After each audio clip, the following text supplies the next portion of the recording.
Bonjour à tous, j'espère que vous allez bien. Aujourd'hui on se retrouve pour une toute nouvelle vidéo pour l'épisode 6 de Même Faire Française. Aujourd'hui les gars, tout simplement, on va partir faire quelque chose un peu spécial, quelque chose que j'avais pas forcément prévu dans la série, du moins à la première année. Maintenant, je pense que vous allez comprendre pourquoi je fais ça. On va tout simplement aller vendre la batteuse. On va tout simplement changer de batteuse et opter pour une classe Lexion. Donc ça sera une 5300 de mémoire qui fera à peu près la même puissance, à peu près qui aura la même barre de coupe. Hein. Je vais pas changer la barre de coupe. Je vais vous expliquer après pourquoi. Pareil, je me suis fait offert du coup un cueilleur, je pense un cueilleur à maïs que j'avais zappé quand j'ai commencé la série, quand j'ai voulu me faire la série. Ben, évidemment, je me suis offert le matériel. Et j'avais totalement oublié la barre de coupe. Donc là, on va attendre qu'il est 8h. Voilà, il est 8h, c'est parfait. Pourquoi je la change maintenant, la moissonneuse batteuse? Tout simplement parce que aujourd'hui, bah, c'est l'heure des moissons. Moisson de soja, moisson de tournesol et ensilage de maïs et possiblement du maïs grain. Je ne sais pas encore si j'en ferai ou pas. Tout dépendra de comment, tout simplement, comment le maïs en silage avancera. Si j'ai trop de maïs en silage, pardon. J'en cilerai tout simplement. J'en cilerai plus, tout simplement. Je ferai du maïs grain. On va la vendre par ici parce que j'ai l'impression que ça ne marche pas. On va s'offrir 30 000 euros en plus, je pense. Ouais, on va s'offrir 30 000 euros en plus. Donc voilà, cette lection, on va la vendre. Donc après, on va s'offrir 30 000 euros en plus. Hop là. Et c'est parti pour s'endetter, les gars.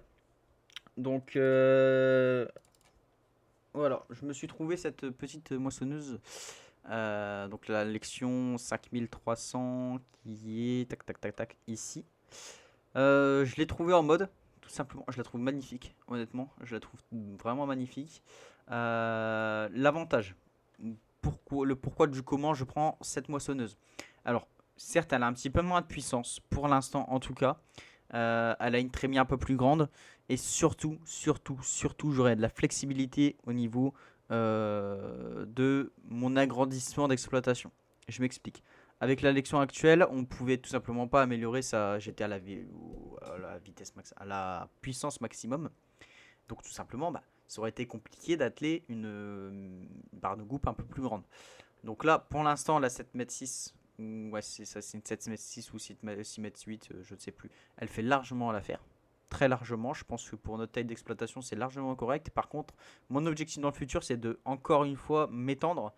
Euh, il va falloir une moissonneuse qui tient la route. Une moissonneuse qui savent suivre.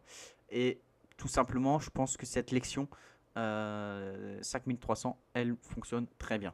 Tout simplement. Pourquoi? Parce que je vais pouvoir augmenter la puissance de ma moissonneuse pour très peu en soi. Ça m'obligera pas à racheter une machine. Ça va juste, admettons, demain je veux lui mettre une 9 mètres. Je vais l'augmenter jusqu'à 400 chevaux au moins. Voire même aller taper dans du 6700. Donc pour vous imaginez que pour voilà que pour 6800 pardon. Vous imaginez que pour seulement 38 000 euros, je peux avoir une moissonneuse batteuse qui a 3 mètres de coupe en plus. Et si je me trompe pas, ça fera à peu près ouais, 3500 de capacité en plus. C'est pas déconnant les gars, honnêtement, je pense que c'est le meilleur rapport qualité-prix qu'on peut avoir. Euh, Juste une chose, je pense qu'on va faire un emprunt à la banque parce qu'on va s'emprunter 50 000 euros les gars parce qu'il va nous falloir de l'argent pour emprunter ensuite l'ensileuse tout simplement parce que l'ensileuse bah, je vais pas l'acheter, on va pas déconner. Euh, je pense que l'ensileuse je vais la louer, hein. Je pense qu'il n'y a pas beaucoup de monde qui l'achète dans le jeu. C'est vrai que ça sert pas forcément. Moi, de l'ensilage, je sais que sur beaucoup de mes carrières, j'en faisais pas tout le temps de l'ensilage, c'est pas nécessaire tout le temps. On va prendre du pneu Michelin. On va prendre du pneu Michelin. Au niveau de l'échelle, ce qu'on l'améliore, pas forcément, on n'a pas besoin. Par contre, je vais juste améliorer les petits gyrophares que vous voyez ici. Ils vont redevenir, hop, gyrophares à LED, automatiquement. Ça, c'est un impératif. Ça, je le veux. Le scanner de champ, je le veux aussi. Tout simplement, il me semble que ça va avec le saison, enfin que le saison passe, ça va avec le mode agriculture de précision. Au niveau du nombre, on va apprendre, hein, je pense. Au niveau, alors ça, je ne sais pas du tout ce que c'est. Bon, on va pas le prendre. Au niveau de la largeur de buse, bon, je pense qu'on va prendre la plus petite et on va prendre un système de guidage, ce qui nous revient à 314 000 euros. Donc, dans l'épisode, les gars, on va commencer tout simplement à moissonner le soja. Wow. Regardez-moi cette bête, les gars. Honnêtement, regardez-moi cette bête et dites-moi que j'ai fait un mauvais investissement. Franchement, je suis super content. Je l'ai trouvé en mode. Alors, il y avait déjà une lection qui était disponible sur Farming, mais bah, tout simplement, sa puissance était beaucoup trop forte, hein, c'était une chenillée, etc. Je vois pas ce que je vais foutre avec une chenillée, honnêtement. Et elle coûte dans les 500 000 euros. Je sais plus exactement combien elle coûte. Alors je sais qu'il y avait une Trion qui était pas mal aussi, honnêtement, qui a de la gueule. Maintenant, peut-être un peu trop grosse pour l'instant. Je sais qu'on peut lui mettre des roues, mais c'est peut-être encore un peu trop gros. Et elle, ouais, 496 000 quoi. Je veux dire, les gars, on n'a pas besoin de ça pour l'instant. Il me fallait une moissonneuse qui soit juste entre les deux. Et j'aurais bien aimé avoir une moissonneuse classe de nouvelle génération. C'est le cas. Je pense que c'est la dernière génération de Lexion qui est sortie. Je crois que la gamme, elle doit avoir à peine 2 ans ou 3 ans d'ancienneté. Donc là, pour le coup, ouais, on est vraiment sur du très très très moderne. On est vraiment sur du bijou de technologie. On va activer les gyrophares. Regardez-moi ces gyrophares à LED, les gars. Ils sont incroyables. Incroyables. Même si les gyrophares rotatifs, ils ont quand même leur charme. Les gyrophares à LED, c'est quand même la classe. Allez, on va laisser passer lui parce que avec la moissonneuse, ça passera pas. On passera pas à deux sur la route.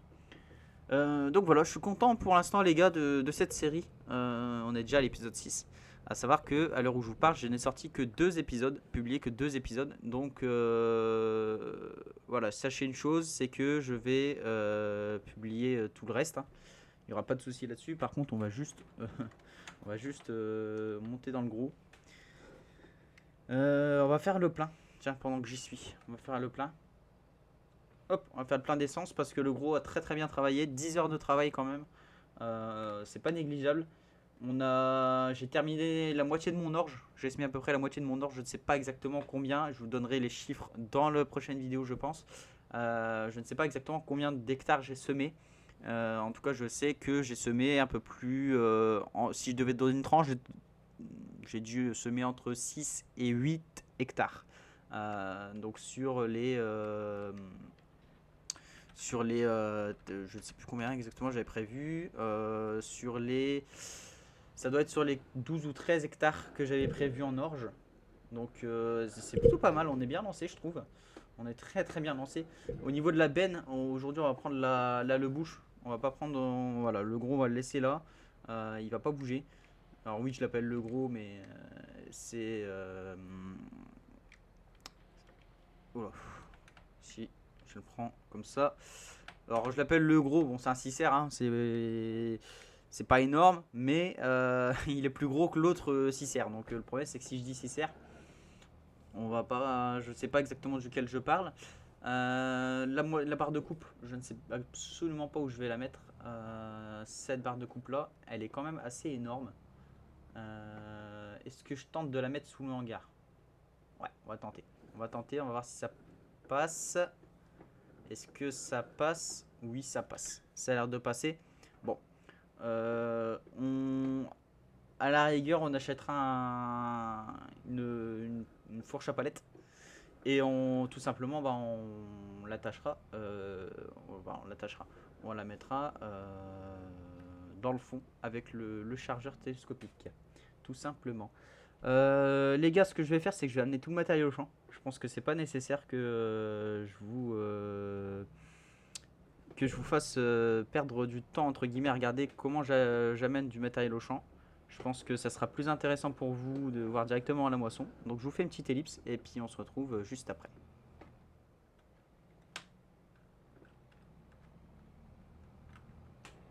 Les gars, bon, mon OBS me fait bien galérer. Je pense que vous avez dû le remarquer au moment de l'ellipse. On commence les moissons tout doucement. On va démarrer tranquillement avec cette lection. Je ne sais absolument pas par où on doit aborder le champ. Celui-là, je vous avoue que j'y ai fait aucun passage. C'est un champ que j'ai acheté comme ça. Donc on verra bien comment ça va avancer. Donc voilà, j'ai garé tous les véhicules, etc. Là où on avait garé dans le premier épisode. Hein. Là où on avait commencé tout simplement le champ qui était de blé à côté de nous, là qui est mis en orge. Vous voyez, ça commence à pousser. Du coup, ça fait que je vais devoir faire mon traitement. Normalement, j'aurai pas d'herbicide à passer sur les 3 champs que j'ai semés en orge pour la simple bonne raison que ça a été labouré juste avant. Donc voilà. Voilou, on commence tranquillement notre petite moisson de soja. Bon, je pense pas qu'il y aura énormément de rendement. Je pense que vous le voyez, hein, c'est pas ouf pour du soja. Je pense même pas qu'on va remplir une benne. Après avoir, on a quand même 2 hectares et demi de mémoire à faire. Donc on verra comment ça va se passer. Je vais faire une vidéo un peu plus courte aujourd'hui. Tout simplement parce que bah, voilà, les formats les plus courts sont souvent les meilleurs. Et puis de toute façon, il n'y a pas forcément grand chose à dire et grand chose à faire. On va pas se mentir, on est juste en moisson, c'est tout, moisson classique de soja, hein, j'ai envie de dire. Ça fait une coupure dans les semis, je trouve que ça fait du bien. Personnellement, ça me fait du bien de faire une coupure dans mes semis. C'est vrai que ça commence à faire un peu long. Vous voyez bien que ça fait 10 heures de travail, donc ça fait à peu près, ouais, j'ai semé pendant 4 ou 5 heures. De l'orge et du colza réunis, hein, tout cumulé. À savoir que bah, les deux, je les ai semés quasiment, ouais, je les ai semés à un mois d'intervalle, quoi. Donc, je veux dire, j'ai pas chômé et j'ai fait quasiment que ça, que du SMI, que du SMI, que du SMI. Ça fait quand même 2-3 jours que j'y suis. Donc, j'en fais un petit peu tous les jours, hein, on va pas se mentir, je vais pas non plus passer mes journées dessus maintenant. Le maximum que j'ai fait, c'est semer pendant 3 heures ou 4 heures d'affilée. Et puis après, j'ai fait une petite heure hier et puis une petite demi-heure ce matin. Donc ouais, ça fait quand même pas mal de temps. Donc ça fait du bien de faire une coupure dans le soja. Tout ça pour dire ça. Dans le dernier épisode, on avait quand même parlé pas mal d'écologie, etc. Enfin, j'avais parlé plutôt d'écologie, tout ça. Je remarque quand même que je parle beaucoup fort dans cet épisode, plus que dans les autres. Tout simplement parce que bah, la fatigue était là, hein, il était quand même tard. De mémoire, c'était vers 1 h du matin peut-être. Je ne sais plus exactement vers quand j'avais tourné cet épisode. Il était vachement tard et bah, ça faisait avec la fatigue évidemment, bah, j'ai tendance à parler un peu trop fort. Donc je m'en excuse si j'ai agressé vos oreilles. Je vous conseille de baisser le son. Et puis voilà quoi. J'ai pas encore vos retours hein, sur cet épisode-là évidemment parce que l'épisode n'a pas encore été publié. Je vais publier le 3e épisode à l'heure où je vous parle. Et puis voilà quoi, tout simplement, on va s'avancer tranquillement, tranquillou bilou. Je commence à bien m'avancer sur mes tournages moi, donc c'est plutôt pas mal. Le rendement est pas ouf, mais il est pas non plus déconnant, je trouve. C'est pas, ouais, ça va. C'est en jaune, donc je crois que c'est aux alentours de 70% en jaune, si je me trompe pas. 70% de rendement, on va pas cracher dessus, je pense, on va pas cracher dessus. Cette lection, elle marche super bien par contre, vraiment. C'est vraiment un confort de travail de ouf. Bon, elle change pas beaucoup de l'ancienne, hein, mais en tout cas, voilà, c'est quand même plutôt pas mal. Ouais, on est sur du rendement de ouais, 95%. Pas mal, hein. Pas mal, hein. Il y en a une partie du champ quand même qui est en 95% de rendement. Bon, qui est presque le rendement optimal, on va dire. Hein, parce que bon, après, le rendement optimal, même si c'est grosso modo, je crois que ça doit être ouais, 125%. Donc le mieux, ça serait qu'on atteigne les 125% l'année d'après. Donc à savoir que dans ce champ-là, je compte mettre une orge. Je pense pas, honnêtement, passer à la charrue dans le champ. Il est quand même assez énorme. Et je pense que mettre un petit peu d'herbicide, voilà, ça gênera pas tant que ça. Donc voilà, on va terminer ce détourage les gars et je pense qu'on s'arrêtera là pour la vidéo, voire même peut-être faire une longueur.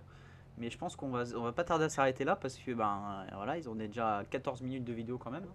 Moi ce que j'aimerais bien c'est proposer des formats à 20 minutes maximum. Je pense que ça peut être intéressant, même si parfois j'ai tendance à déborder, tout simplement parce que ben, la charge de travail est quand même assez importante et quand je commence quelque chose, j'aime bien le terminer. Maintenant, pour la moisson, ce sera pas gênant. De toute façon, la moisson, il n'y a rien de passionnant. Elle sera terminée en off.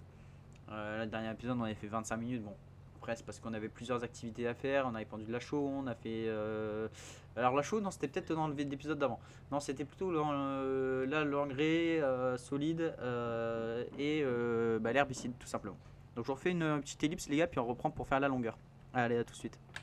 Les gars, du coup, on va terminer la vidéo là-dessus. Je pense qu'on a quand même bien avancé dans les moissons.